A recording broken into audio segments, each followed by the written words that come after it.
Salam Porang, kembali lagi dengan AB Porang di AB Porang Channel.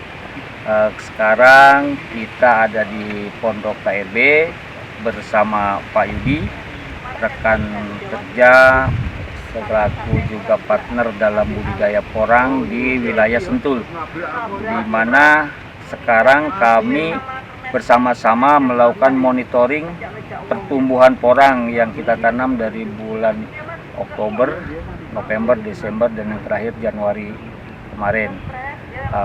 Kita menanam dari Pondok KRB sampai ke lahan Karangtengah. Ada 5-6 lokasi yang kita tanami, dari mulai spora, biji katak mini, katak standar, katak super, umbi mini, sampai umbi besar.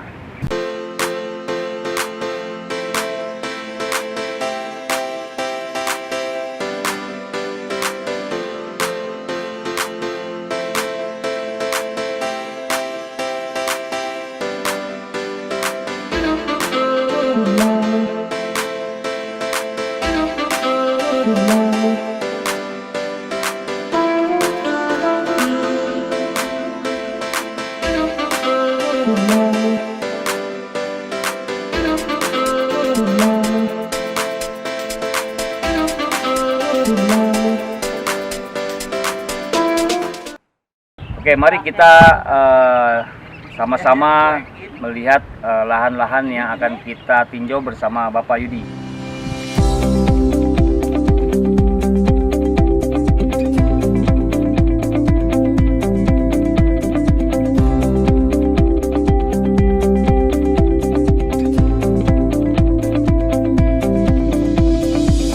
Terima kasih.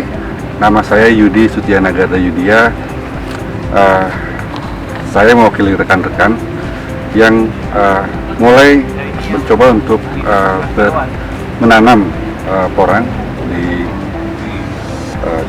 lahan di beberapa lokasi yang berbagai macam kondisi dan ketinggian.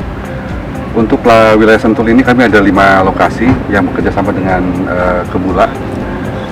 Saya sendiri dari PT Gen ya, PT Gen berkolaborasi dengan Kebula di Sentul menanam di 5 lokasi. Lahannya mulai dari yang 200 mdpl sampai dengan ini yang tertinggi sekitar 650 mdpl.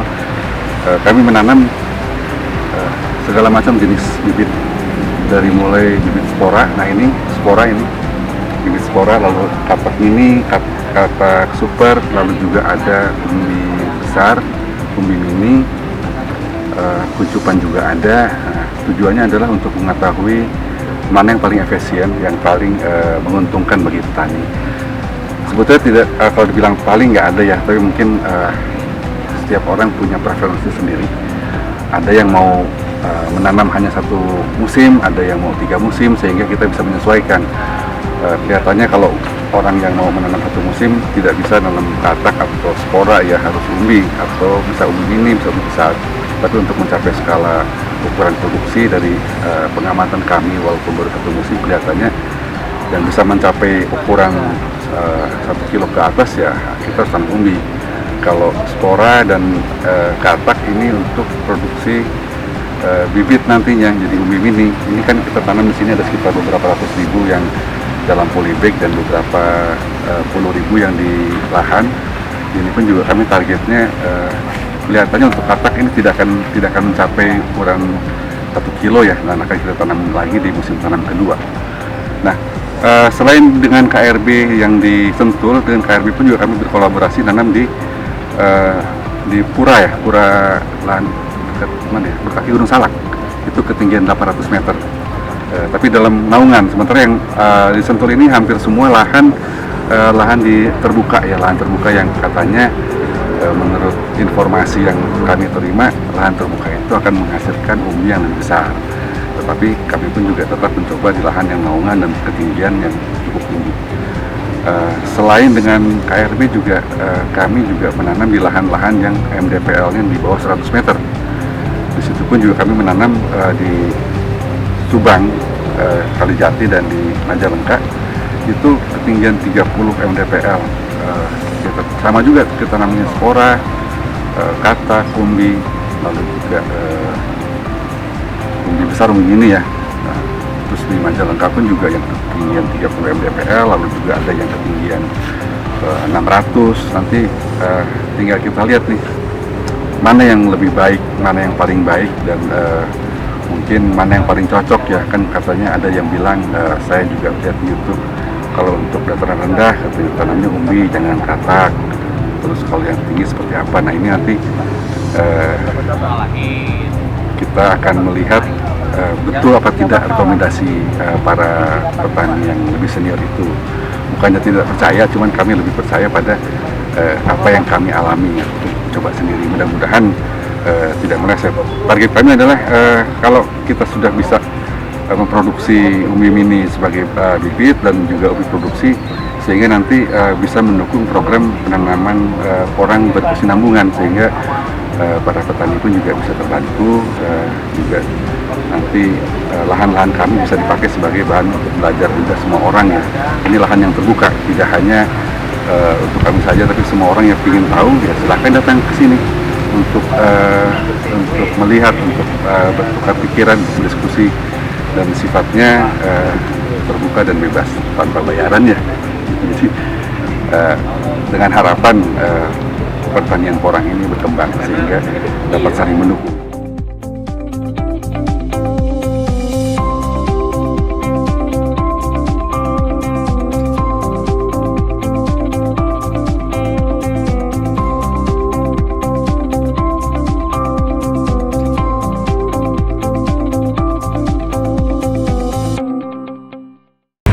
Hal yang menarik bagi kami, mengapa kami memutuskan untuk belajar budidaya porang adalah karena dari segi nilai ekonomis ya, produksi porang ini hasilnya jauh melebihi palawija dan atau padi ya.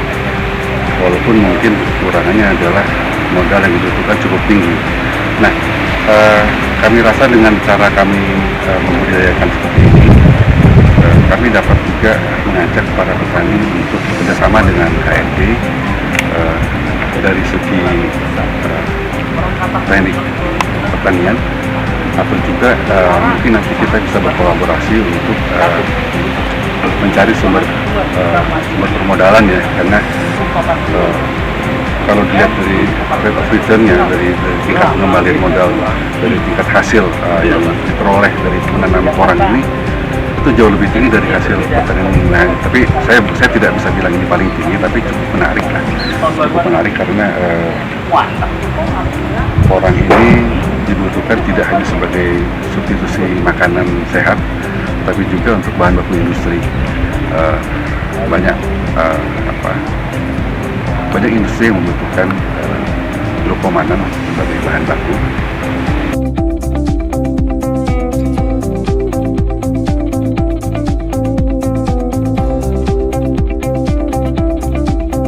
Permintaan porangnya cukup tinggi, tapi yang jadi kendala adalah modal per hektar cukup tinggi untuk petani, mungkin berat ya, dibutuhkan juga mungkin turun bantuan sumber dana dari investor atau juga mungkin dari perbankan. Yang selama ini sudah kami dengar bahwa ada katanya kredit pertanian, tetapi belum banyak yang memanfaatkan itu, dan belum banyak juga perbankan yang tahu mengenai cara menghitung kreditnya untuk porang ini ya, karena memang porang ini belum lama, ramainya belum lama. Walaupun saya dengar juga sebetulnya perdagangan porang ini sudah lebih dari 10 tahun, hanya budidayanya belum lama, dan sempat booming. Setelah itu harga turun kembali ke harga semula, sehingga banyak petani pemula yang kaget ya, yang mengharapkan panen harga 10.000, belasan ribu, ternyata sekarang di 2021 dan 2022 kelihatannya tidak akan seperti itu lagi ya. Tapi saya rasa tetap masih cukup menguntungkan dengan harga jual yang terjadi kemarin tahun 2021 antara 6.000 pun juga, selama para petani itu bertani dengan cara yang efisien ya, survive lah sebetulnya ya. Dengan hitungan bunga bank pun juga masih sangat menguntungkan Jadi ya kami berharap para petani porang yang sempat kecewa ya bangkit kembali karena cukup menjanjikan dari porang ini. Mudah-mudahan harapan saya ini akan terbukti bahwa itu benar itu. Terima kasih. Menanam porang, menanam kehidupan.